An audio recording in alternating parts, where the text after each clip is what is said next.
Hello everybody and welcome to the webinar that Australian real estate consumers have been asking for. I'm Terry Ryder, founder of Hotspotting, and my special guest presenter today is multi-award-winning buyers and vendors advocate Miriam Sandkuhler from Property Mavens. We've put together this webinar in response to the two most urgent questions which are being asked by prospective buyers amid the hot markets that currently pervade real estate. How can I buy sensibly and safely in an insane market? And should I wait until things settle down before attempting to buy? Now, Miriam Sandkuhler is ideally situated to answer these pressing concerns from home buyers and investors. Her years of experience at the coalface of the property market and her multi-award-winning expertise as an advocate for both buyers and sellers, and also as a best-selling author, provide the knowledge and expertise needed by real estate consumers now more than ever before. Right now, I believe that buyers need the help of genuine experts, people with expertise, experience, and ethics. And Miriam Sandkuhler is one such. Welcome, Miriam. Thank you, Terry. That was a great introduction. Appreciate it.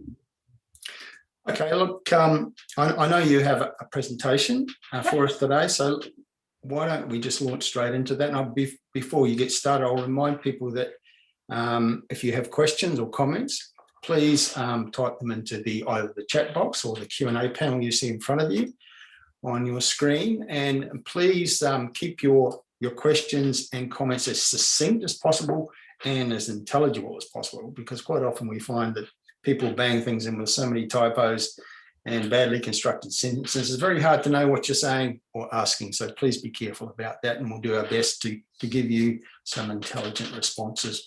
We're not going to be talking about specific locations today. We're going to be talking about market and how to operate in the current climate, both as sellers and buyers, and how to avoid the common mistakes that many people are making right now. So Miriam, over to you. Thank you. So, as Terry said, how to buy in an insane market. Forgive the image. I Googled the word insane, and this was the first image that popped up, so I thought I'd run with it. As always, please note that I'm not providing any tailored tax, legal, or property advice during this presentation, any financial advice, etc. So, obviously, you need to go and seek independent advice yourself relevant to your own situation. Thanks for being here today. As Terry said, we are a multi-award-winning property advocacy agency, and we work with Australians of all ages to help them buy and sell smart, which enables them to achieve their desired outcomes and seamlessly move forward into the next stage of their life. So you can see on the screen there what we do from a buyer advocacy point of view. And what we've also started doing a lot of is what I call vendor advocacy, where we're working with sellers, helping them to select the right real estate agent, helping them refine the right strategy, negotiating agents' commissions, saving them wasting money on unnecessary marketing, and making sure they're actually selling for the right price and right terms and not being manipulated by an agent. A little bit about me. I'm a licensed real estate agent working as a buyer and vendor advocate, accredited property investment advisor, best-selling author, media commentator. I've been an expert witness in the industry, and I'm a recognised thought leader. And today we're going to talk about obviously where we're at, but then how you can basically assist yourself to get an outcome. So interest rates, we know they're low. So we know currently that demand is high, stock levels are exceptionally low, they are not meeting demand, and prices are escalating as a result of that. And they'll continue to increase unless there's any dramatic change, particularly for what we call an A-grade property. There's a lot of poor quality stock out there, but it's the good quality stock that's generating outrageous prices, I'm sure of which many people are familiar with in the marketplace. Now, Perth and Sydney, the ANZ Bank has forecast growth for 2021 for Perth and Sydney to be around 19%, Melbourne and Brisbane 16% growth, and Adelaide 13%. So just think about it. If you're looking at buying a $600,000 property in Perth or Sydney, potentially by the end of the year, that's going to be $720,000. Adelaide, $600,000 property, well, it's going to be $690,000 by the time potentially you buy. So time is of the essence, and I'll talk a little bit about that shortly. Employment's been steady as a result of JobKeeper, but when that comes to an end very shortly, it will affect approximately 600,000 people, most of them in service industries such as hospitality and tourism and associated industries. And the consequence of that in the economy is it is performing better than expected, but it's because we had the rescue levers of JobKeeper and JobSeeker.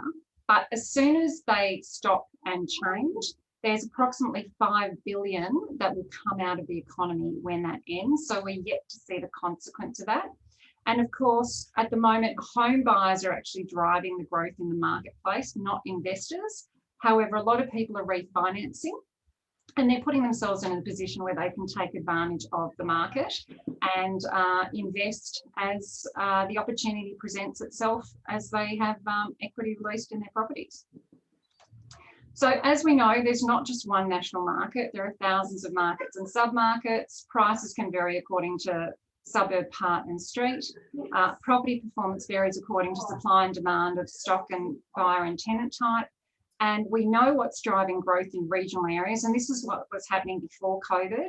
It was basically affordability, infrastructure development, employment opportunities. COVID, we now know people are fleeing the cities, but they still have to be very careful what they buy, because I'm seeing people paying ridiculous prices, buying properties sight unseen, not doing due diligence and making incredibly costly mistakes. Population growth is obviously a factor. Investment is a factor. And then, of course, tourism's been a factor as well. Okay, moving on to the next slide. Well, these are some home buyer challenges that most people come across. So obviously a lot of people are time poor, susceptible to buying poor performing property. Most people don't know how to assess a property as being investment grade or not. A lot of people are feeling overwhelmed and anxious. Terry mentioned before that there's conflicting information in the marketplace. A lot of mum and dad home buyers think that all properties are good, and we know for a fact that they're not. It's very easy to be misled by underquoting. Now, there is some underquoting still going on, but there's also accurate price quoting going on, and that's just causing more confusion for consumers. A lot of people don't know where to start, what to buy, which suburb to begin in. Of course, there's conflicting information in the marketplace. And of course, when you don't know how to price property, that's where you can miss out. And I say to people, there are 3 prices. There's the price you want to pay. There's the price where a property's appraised, or what I do professionally as an advocate, appraise a property. And then there's what you need to pay under competition to actually purchase the property, which has got nothing to do with what you want to pay. And if people can't reconcile that in their mind and get to that point, well, then they're likely to keep missing out. And bearing in mind, that may cost you an extra 10, 13, 19% over the course of a year, based on the forecast growth that the ANZ report has indicated. And the biggest mistake I also see is people relying on unqualified or inexperienced friends or family for advice. These aren't the people to go to if they've never done it before. They've done it once or twice in their life. That does not mean they've got expertise. And often they'll have their own personal filters that will affect the advice that they give you. And the most important thing home buyers need is unbiased advice. So be careful where you get your advice from. So let's talk about some tips to make sure you're best placed to be able to buy. So the first thing is do your research. We want you looking at recent comparable sales, and as best we can as advocates, we compare apples to apples. So what you want to do is you want to look at recent sales for similar property types that have sold recently as to what it is you're looking at buying.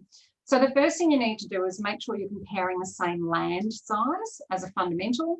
Then you want to look at the property type, make sure that's comparable. Then you want to look at the characteristics of the property and make sure they're similar in terms of renovation, lack of renovation, age, style, etc. So that will give you an idea of ostensibly what to look out for and how to best assist yourself when it comes to guiding decisions around pricing.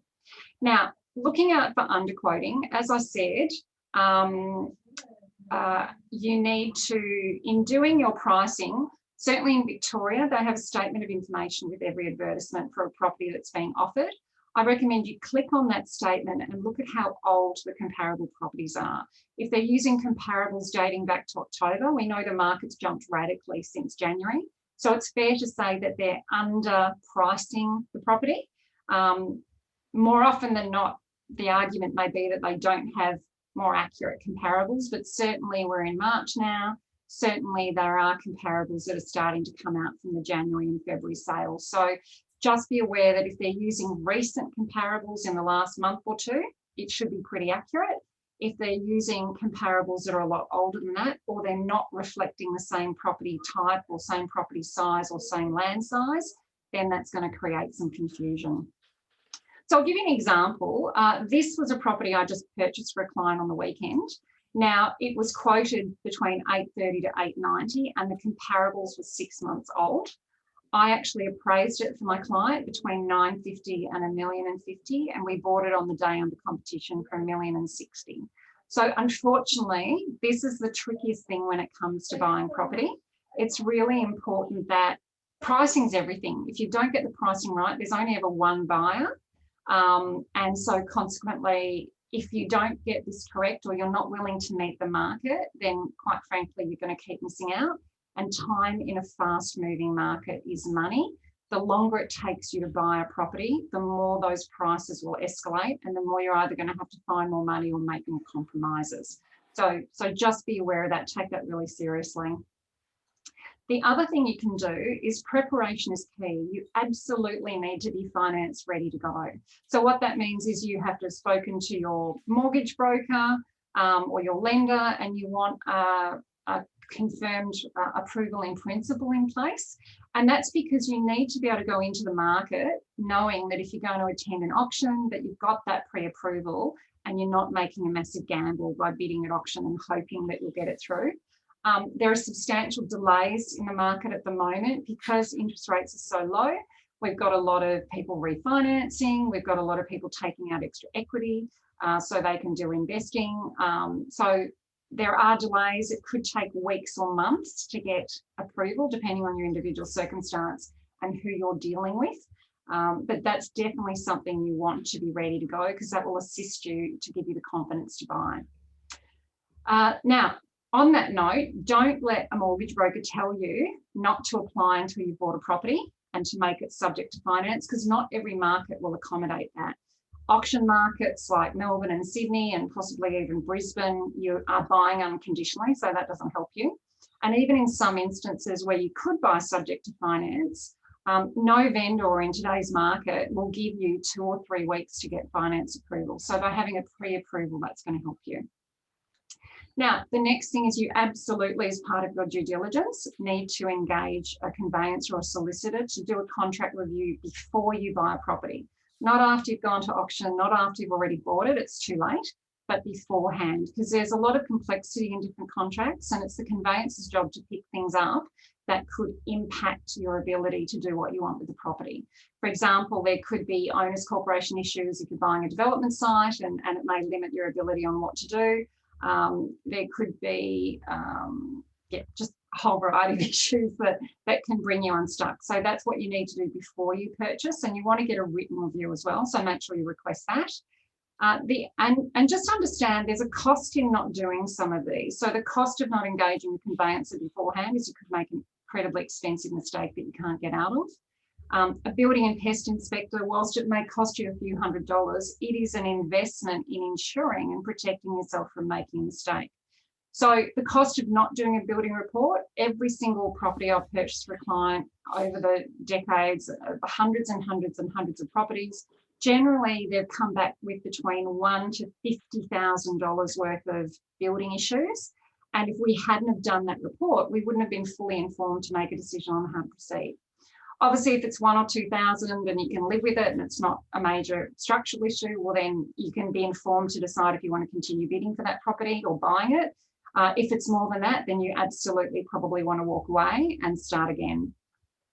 Now, what I do say to people is that when you don't do all your due diligence, it's the equivalent of going into the casino and gambling.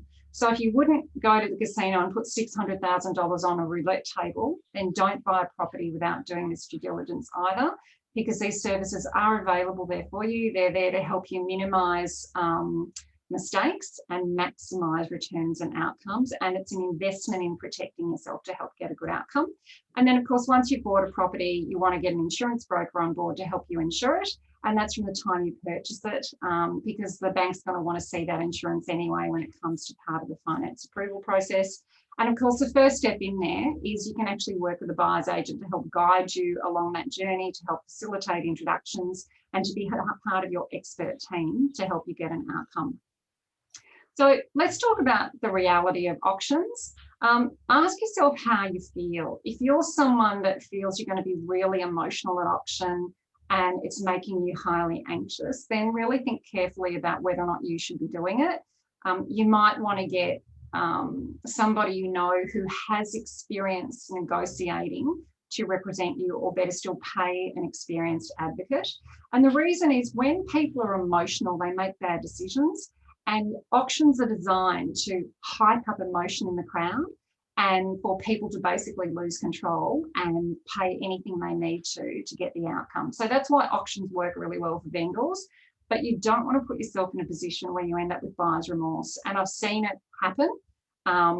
We're all human. We all have emotions. We all get carried away.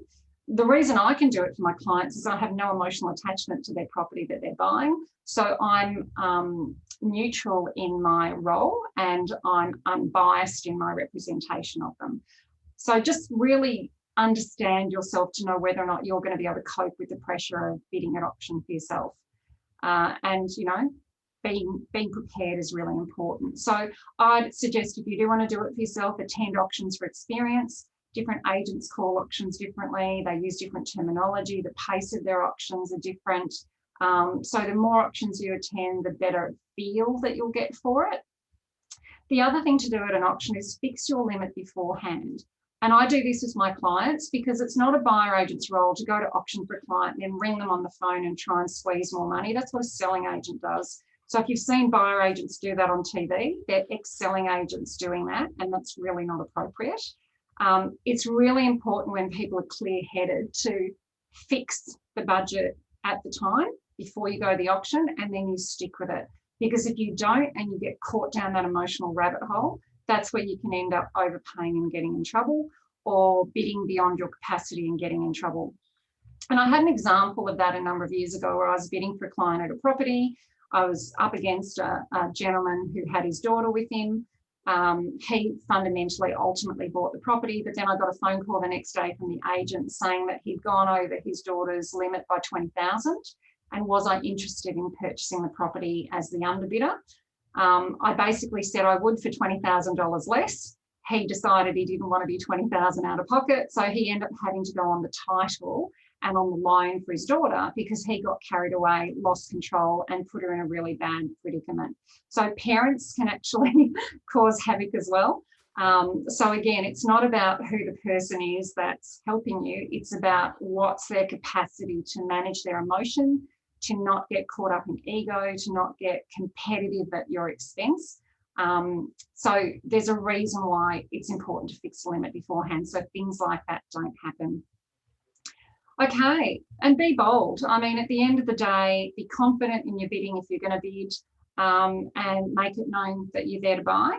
And obviously you can decide your own strategy around when to start, what the increments are, and whether you want to work with the agent or against the agent as part of strategy. And the other thing to think about is it appropriate to put an offer in beforehand? So really, to determine if that's a viable option, you really want to be speaking with the agent and asking if the vendor would consider it. Now, be aware, in the market that we're in, for a really attractive property, you really need to be putting in offers over the top of the quote range. And of course, if a property is underquoted to start with, putting an offer in over the quote range isn't going to cut the mustard.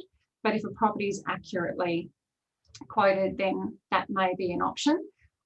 Again, by putting in an offer beforehand that's over the quote range but on an underquoted property, all you're going to do is show your hand, set a reserve or a new level of quote, and it still won't be enough to buy it and take it off the market. So that's where you have to be careful as well. Again, when it comes to the bidding side of it, no one strategy fits everyone. So just create a strategy or an approach that fits you, and just stay calm and breathe through the course of it if you're going to do some bidding on your own behalf or on someone else's behalf. So let's have a look at the practical reality of what's happening in the marketplace for a lot of buyers at the moment is that people have got a wish list and then there's reality. And often it's a long step between the two. So every client that I work with, we have a starting point and we have to go along the journey of pivoting as we go based on the experience that we're having along the way. Now, the fact of the matter is, when you miss out on property and there's a new benchmark set in the market, that's now the benchmark you have to compete against. And if you don't have more money and you can't compete, then you've got to pivot on your wish list. So the things you need to look at are, do you need that land size that you absolutely want? Is it possible to change suburb, maybe go a bit further out or cut down on the land size that you're looking for? Is it possible to change the property size that you're looking for? Instead of a 3-bedroom house, could you look at a 3-bedroom townhouse instead? So changing the type, and figure out where you can be flexible to help get an outcome. The reason is, if you don't be flexible in a fast moving market and a rising market, you can be pretty well guaranteed that you're going to miss out. So things have to happen quickly. You need to respond quickly. And you need to be prepared to be flexible, but also if you're not going to be flexible, every month that you're still chasing that market, it's going to cost you money. And that's where, draw a line in the sand. I have people come in and say, oh, I can't afford you. That's money I'm not going to have in my budget. But what they don't realise is by the time they've waited 2 months and the market's gone up 10%, it's already more than what they would have paid me to help them in the first place. And I probably would have got them an outcome. So draw a line in the sand around how long you're going to give it a go yourself. And if you miss out, consider engaging an experienced buyer's advocate to help you. And they will help you, not waste time, and they'll help you make an evidence-based decision, and they'll have their expertise and their strategy to facilitate an outcome. Now, having said that, be aware there are a lot of what I call fake buyer agents out there in the market. I've written a blog about it on my website. I encourage you to all click on it and have a read of it. And things to watch out for are people that I would call double agents. So the term buyer's agent and buyer's advocate is actually really being misused and abused in the marketplace. These double agents have got a conflict of interest, that they're basically saying they're as a buyer agent, they're going to help you buy a property, but they're actually getting paid by a property developer, or they're charging you a marketing fee, whereas technically they don't represent you at all, and they're actually not a buyer's agent, they're a selling agent. So be really careful of them. The fake buyer agents, there are hundreds of them that have done this unaccredited 5-week course where, they think they've learned how to be a buyer agent, but they actually haven't. They've never worked in the industry before. They have no insight or experience on how the industry works. And they're going to be eaten alive by every real estate agent out there who knows they're dealing with a novice who doesn't know what they're doing. And if you engage people like that, you're going to pay the price for it. So just be aware that you really want people with expertise. Make sure that they're real estate licensed in the state in which you're buying. So you can check with the Real Estate Institute of New South Wales or Queensland or Victoria or WA. If they're a buyer's agent, you want to make sure they're a member of REBA, the Real Estate Buyers Agents Association. So Google that and have a look at the accredited members there. We all have particular code of conduct and levels of experience that enables us to actually be accredited members. So make sure you're engaging a REBA member and ask them for their experience. You want to see a proven track record. You want to see case studies. You want to look at Google reviews. You want to know if they've got investment qualifications, if you're buying an investment property.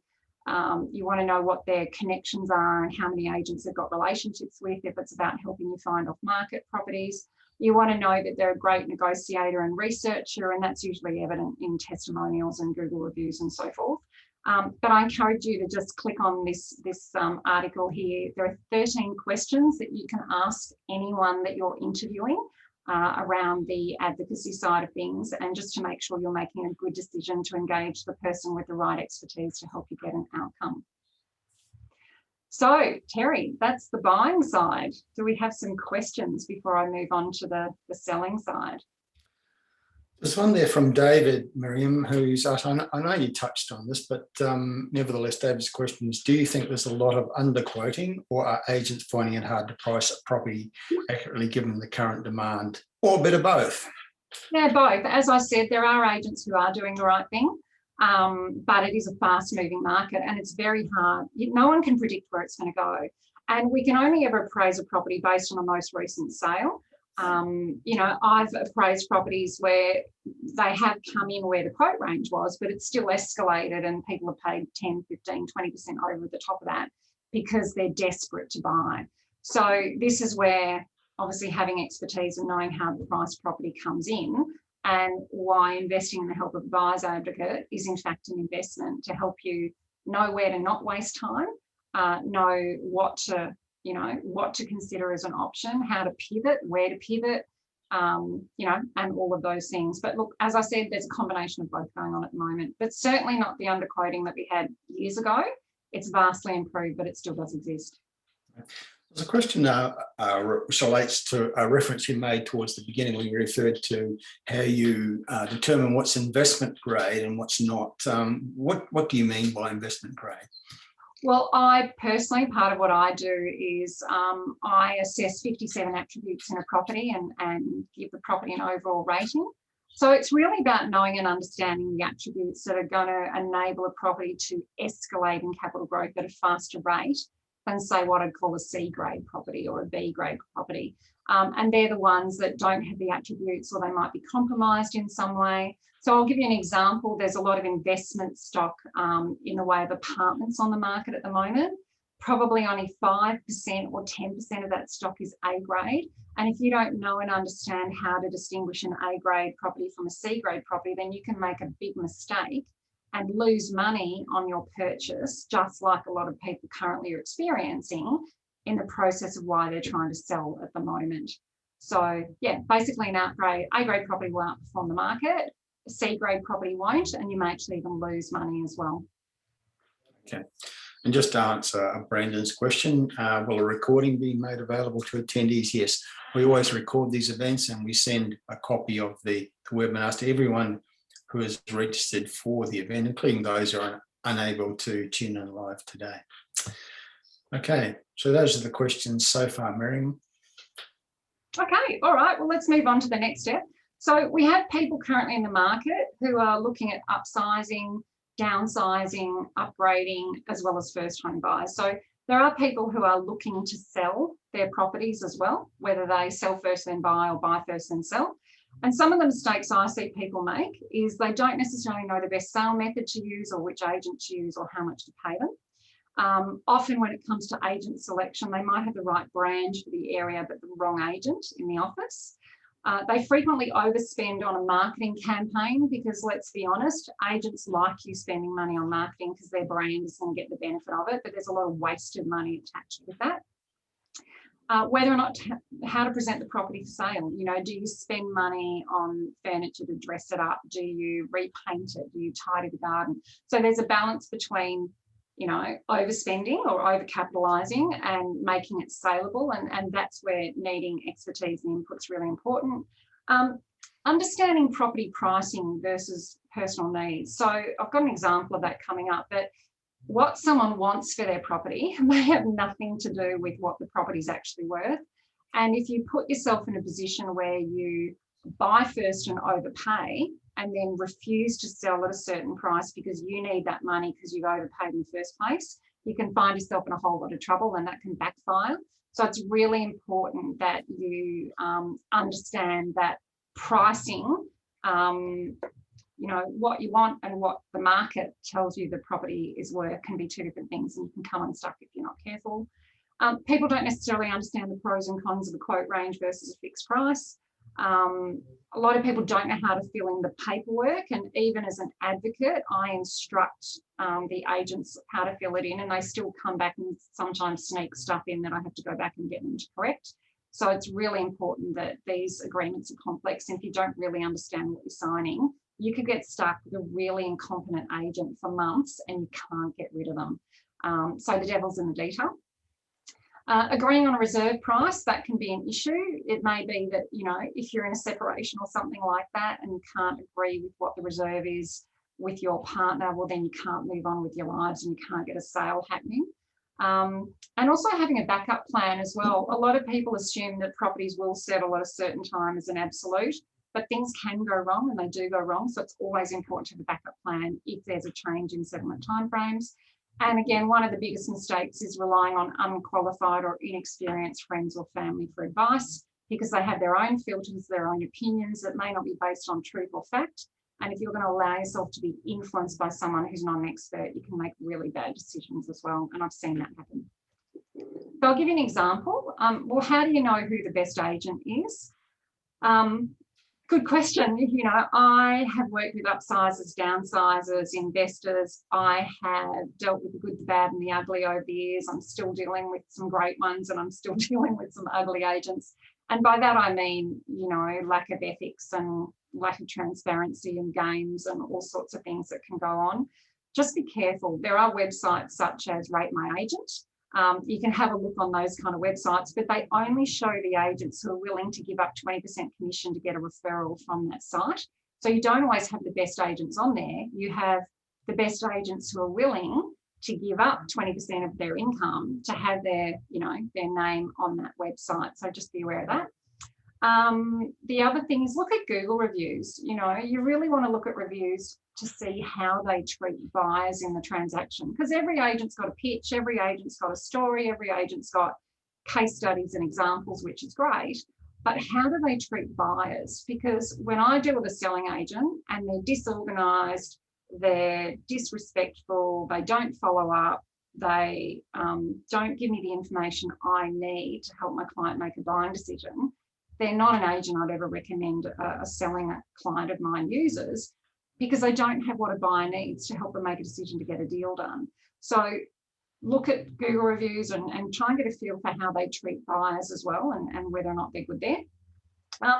But also, if you're going to interview agents, just ask specific questions around how they generate results and deal with buyer inquiry. But just watch out for ego metrics. There's a lot of, you know, I've done 500 deals and, you know, my average sale is X, Y, Z. It's like, well, who cares? That's not relevant. You know, what's important is how you're going to treat me as a seller or a vendor.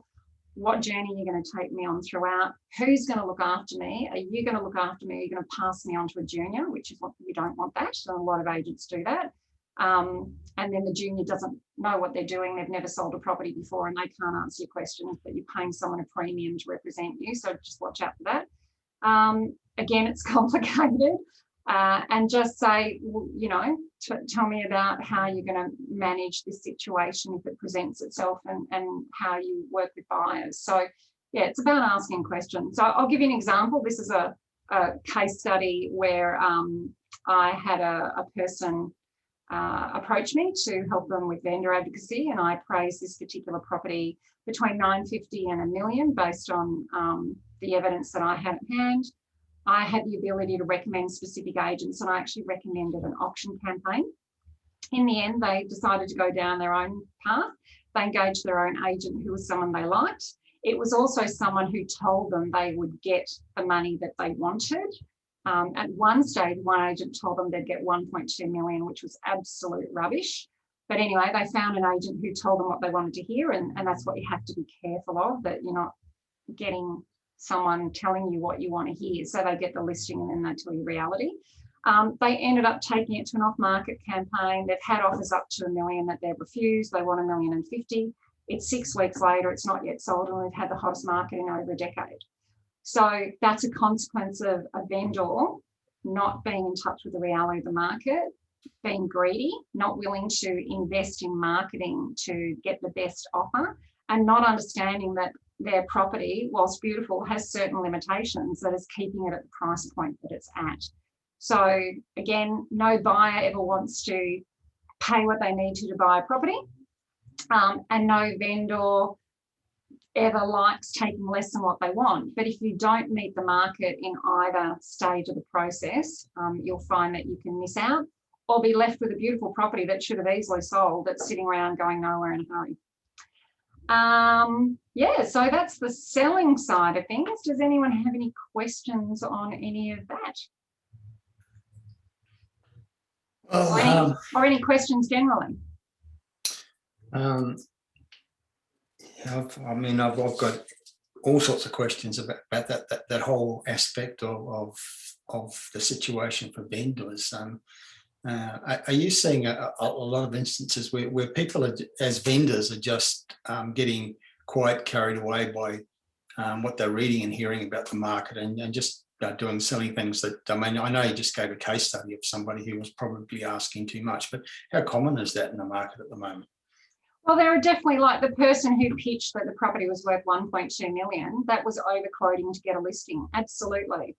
So what's happening in the market is there's either overquoting to get a listing or agents are slashing their fees to some ridiculously low amount, which then requires the agent to do high volume to meet their costs and pay their bills, which means you can't expect the best possible service.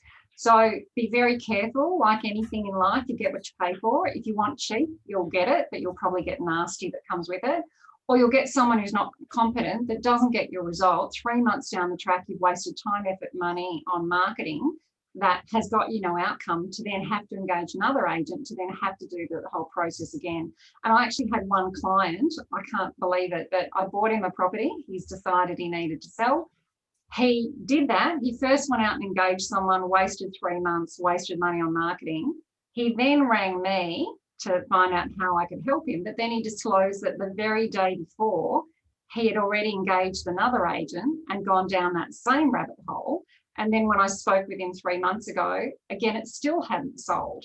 So, you know, he was just he's so desperate for his own reasons to try and sell the property that he was just listening to what he was being spun.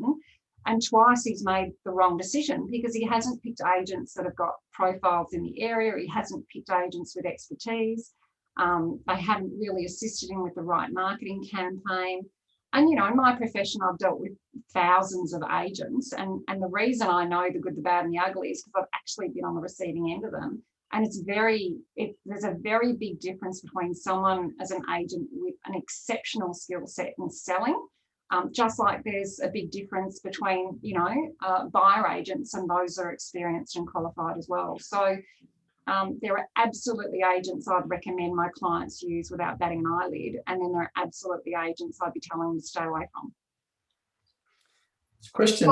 Actually, just to finish, like any industry, you'll get your good eggs, you'll get your bad eggs, you'll get your highly competent and skilled, and you'll get those that are less competent and skilled. So you just got to sort through them to find the gold or the diamond in the coal. Okay, Miriam, there's a question about sales evidence. You made references to, you know, comparable sales, and the question relates to how do you access that information, whether you're a vendor trying to price your property right, or buyers trying to understand what the true market value of a target property is. How do people access that kind of information? Yeah, well, those of us in the industry pay for data. We pay thousands of dollars a year to access that information.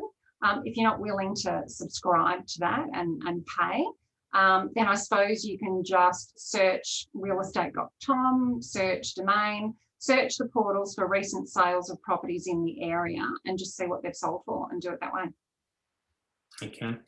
And also a question about the sort of apps you can get. For one being advertised by a particular bank on television all the time, get their app and it'll tell you what the value of the property you're looking at is. Do they have any value at all? Not really. Like those of us in the industry know that those desktop valuations are based on data, and the outcome is based on the quality of the data that goes in. So if it's garbage in, it's garbage out. Also, it doesn't take into account the interest in a property. It doesn't take into account buyer sentiment. It doesn't take into account anything to do with the market. It is literally a desktop figure that, quite frankly, you can't rely on. So again, if it's a free service, don't expect it to be accurate, because, you know, that's why people like me have a job, because those things exist and they're not right. So relying on them is pretty risky. Yeah, I think they're basically worthless. I notice even in the television advertising, one particular app, that what they're showing on the screen is actually a range of about $150,000 from the bottom of the range to the top of the range, which really is of no use to the buyer at all. Yeah, that's exactly right. And that proves my point, you know, and it doesn't mean that there won't be a range when a property is appraised. I mean, you could see on my example before, I had a $100,000 range, which was roughly 10%. But, you know, when you're looking at these reports that have 20% range, you know, might as well throw a dart at a dartboard. They're really of no value whatsoever. It's marketing. It's banks building databases and capturing your information for worthless reports, quite frankly. Yes, I totally agree. There's a question here. A number of developments being proposed. A number of developments being sold based on the proposed infrastructure in the area. How do you figure out what's proposed, what's approved, and whether the proposed infrastructure will go ahead at all? A bit of a dilemma that I imagine a number of buyers would face.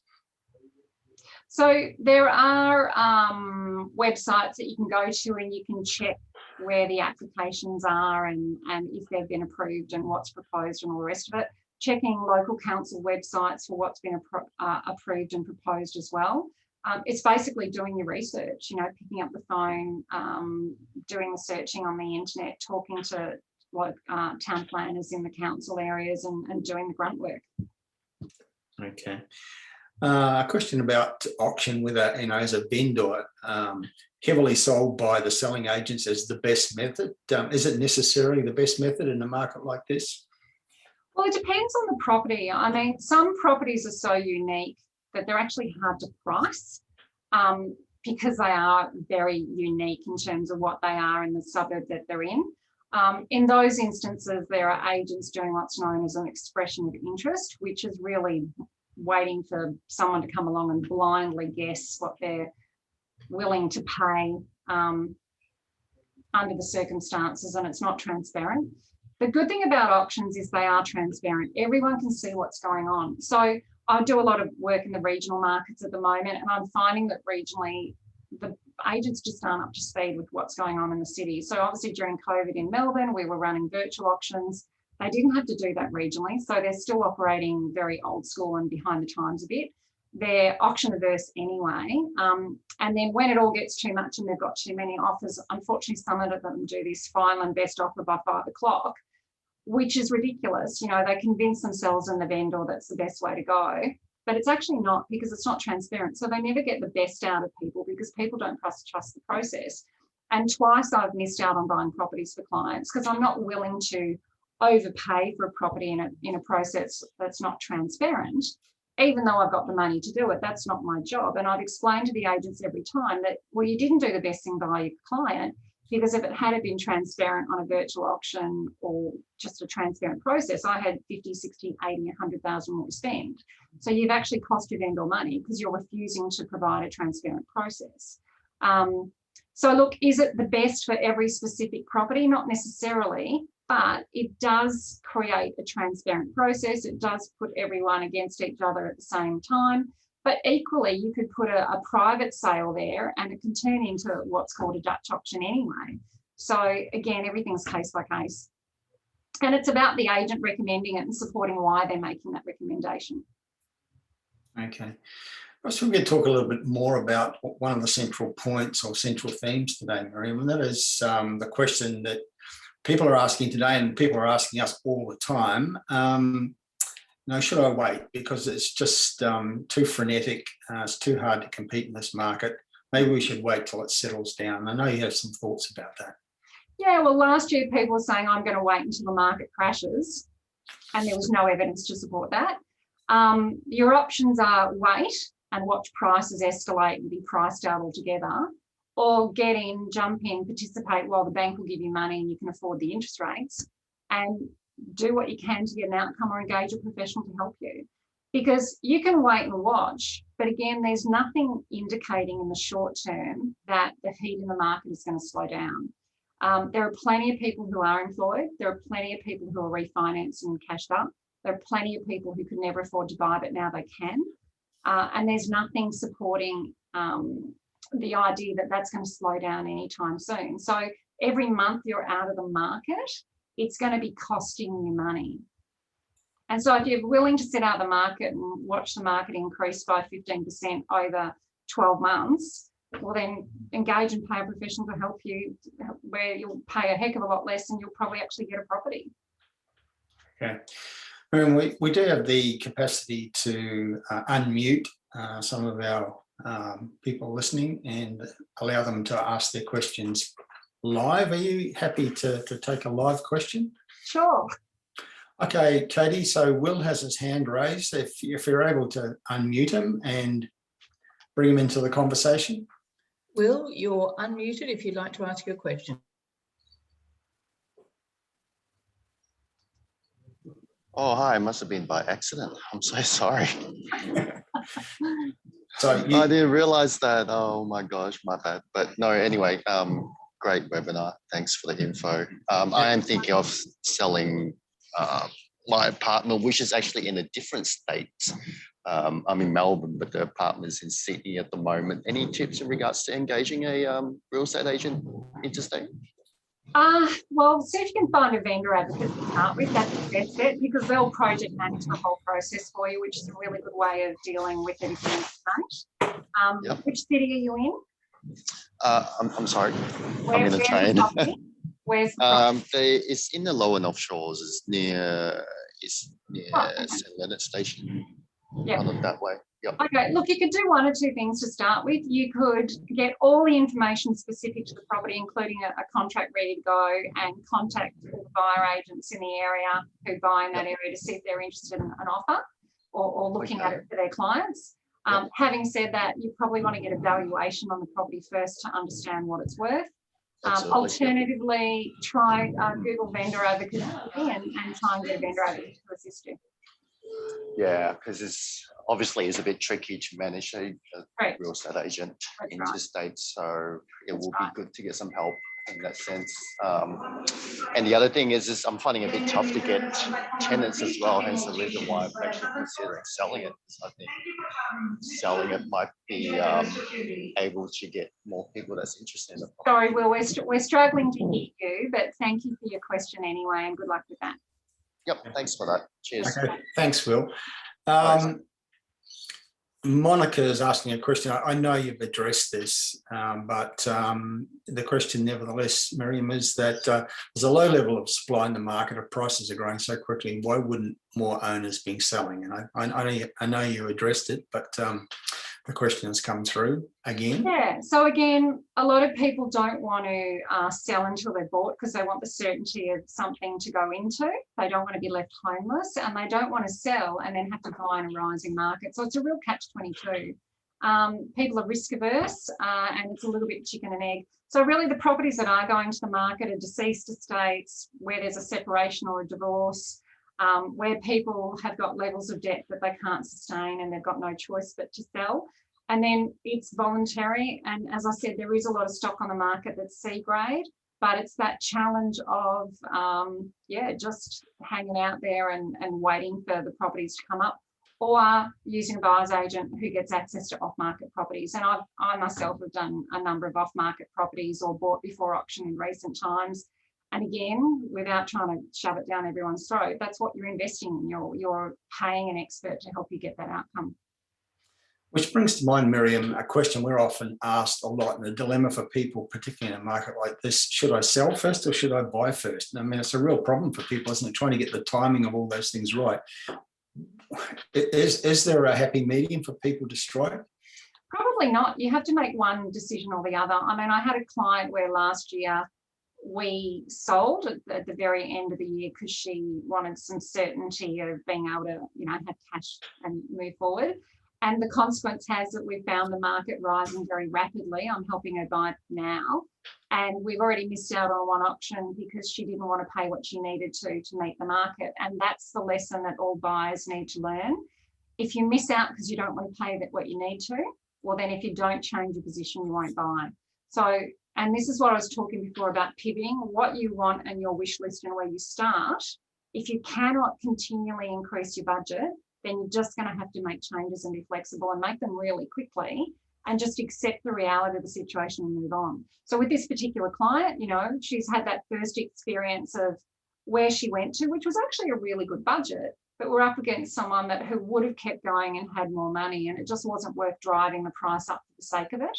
Because as a buyer's advocate, it is not my role to drive up prices for the sake of it. I'm not there to help the selling agent. I'm there to help my client get an outcome. Hence why we put limits as well. But the reality is that if you're learning very quickly that your budget won't get you what you want, then you absolutely need to pivot and do it quickly. Okay. Yeah, there's a question here from Colin, which we often get asked questions. I think people think there's a right answer. I think this is one of those questions where the question very much depends on the individual. But the question is, do you think it's best to invest in the major cities or the regional areas? Okay, well, there's no one size fits all. There are benefits to investing in each. It will obviously depend if you're after capital growth or cash flow or a combination of the two.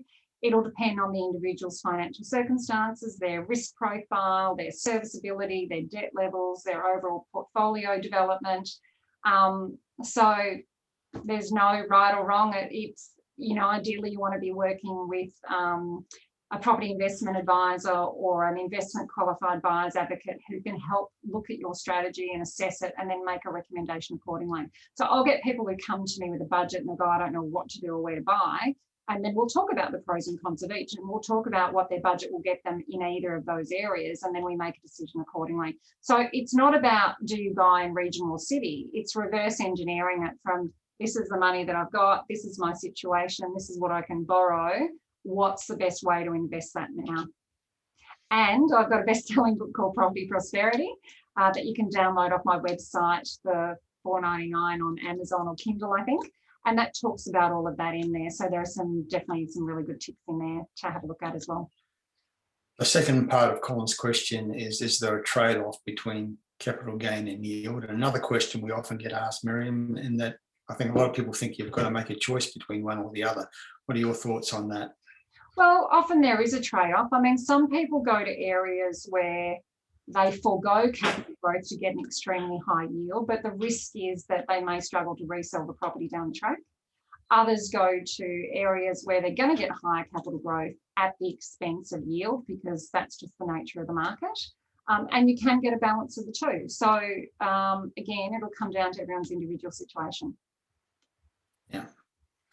And there's also a question from David, which I think also fits that category where it's the answer would depend on the individual. If you had 500 grand to invest, what areas would be on your shortlist? I believe that the answer very much depends on the individual. And if you ask that question of 6 individuals, you might get 6 different answers depending on the individual circumstances. Would you agree with that, Miriam? Absolutely. That's why, you know, for $5, download my book off Amazon, Property Prosperity, and then work your way through it, because it talks about risk profile, it talks about strategy, it talks about different types of strategies for your risk profile, it talks about understanding and analysing growth drivers, how to negotiate. So, you know, great investment for $4.99, and then that'll probably give you a lot more to take into consideration so that you can be better informed where you feel that you're best off spending that money. Because you might, it depends on the city that you're looking at as well. I mean, you're going to get a whole lot more bang for buck in Brisbane for 500 than you are in Melbourne. So it's all relative. Yeah. We're just getting to the point where we need to think about wrapping up. We're just coming up to the hour. Miriam, do you have a site? You do. You've answered my question. How do people follow up and how do they contact you? Yeah, so look, if anyone needs help selling or buying, we are Victoria-wide. And if you need a referral interstate to a really good buyer's advocate or vendor advocate, feel free to reach out. I have a network of good advocates I can refer you to. As I said, we work with first home buyers, upgraders, downsizers and investors. The other thing that you're welcome to do is log on to my website, propertymavens.com.au. There's a resource button there and you can download some free resources, including some buyer's guides. So I've got some guides there, 7 common mistakes property investors make and the 7 common mistakes home buyers make. So just click on that to download those to give you some information. If you'd like a free consultation, we'll then click the contact button on the website there. And yeah, if you want to reach out and connect with me, well, certainly there are my details there. You can find me on Facebook. That's what my little profile, my business profile looks like. You can find me on LinkedIn and Property Mavens on LinkedIn, and that's what my profile looks like there. Okay, wonderful.